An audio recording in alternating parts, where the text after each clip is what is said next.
भरत राजा दशरथ और कैकेयी के पुत्र और श्री राम के छोटे भाई थे।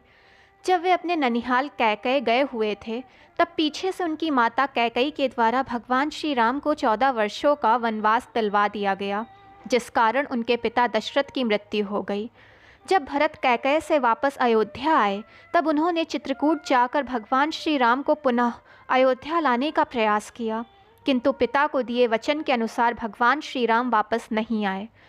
भगवान श्री राम के अयोध्या वापस आकर राजकाज संभालने से मना करने पर भरत ने उनकी चरण पादुका ली और उसे अपने सिर पर रखकर अयोध्या लौटे। अयोध्या वापस आने के पश्चात भरत ने उन चरण पादुका को राज सिंहासन पर रखवा दिया और उसे ही भगवान श्री राम के सांकेतिक रूप में अयोध्या का राजा नियुक्त किया। तत्पश्चात भगवान श्री राम की आज्ञा अनुसार उन्होंने अयोध्या का राजकाज संभाला।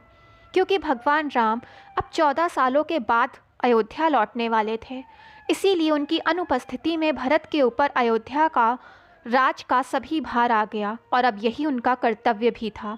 लेकिन उन्होंने राजसी सुख सुविधाओं को अपनाने से इनकार कर दिया।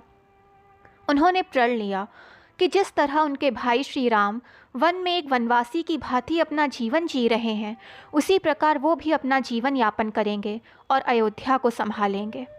इसीलिए उन्होंने अयोध्या के पास नंदीग्राम वन को चुना और वहाँ अपनी कुटिया बनवाई। उन्होंने सभी राजसी भोग विलासिताओं का त्याग कर दिया और एक वनवासी के वस्त्र धारण कर उस कुटिया में रहने लगे।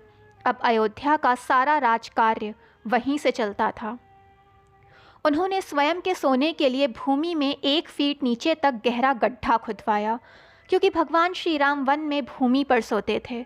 भरत का स्थान श्री राम के बाद आता था, इसीलिए वो भूमि में गड्ढा खुदवा कर उनसे नीचे सोते थे। उन्होंने अयोध्या के राज सिंहासन समेत उनकी चरण पादुका को अपनी कुटिया के सामने रखा और प्रतिदिन उस पर पुष्प इत्यादि चढ़ाकर उसकी पूजा की। अयोध्या की प्रजा का कोई भी कार्य होता या उन्हें भरत से मिलना होता, तो अयोध्या के राजमहल की बजाय उन्हें नंदीग्राम की उसी कुटिया में जाकर उनसे मिलना होता। एक दिन उनकी पत्नी मांडवी भी उनसे मिलने आई और उनके साथ कुटिया में रहने का अनुरोध करने लगी, मगर भरत ने ये कहकर उन्हें वापस लौटा दिया कि उन्हें राजमहल में रहकर माताओं की सेवा करनी है। प्रतिदिन भगवान राम की प्रतीक्षा करते रहे भरत, और इसी तरह 14 वर्ष बीत गए। जब 14 सालों के पश्चात भगवान राम अपने वनवास से वापस लौटे, तो भरत ने खुशी खुशी उन्हें उनकी वही अयोध्या सौंप दी जिसे श्री राम छोड़ कर गए थे। और इस तरह भरत ने भगवान श्री राम के वन में जाने के बाद स्वयं भी उन्हीं के जैसा जीवन जिया और 14 सालों तक उनकी प्रतीक्षा की। दोस्तों, जानकारी पसंद आई हो तो चैनल को लाइक, सब्सक्राइब एंड शेयर करें, ताकि चैनल की नोटिफिकेशंस आपको मिलती रहें।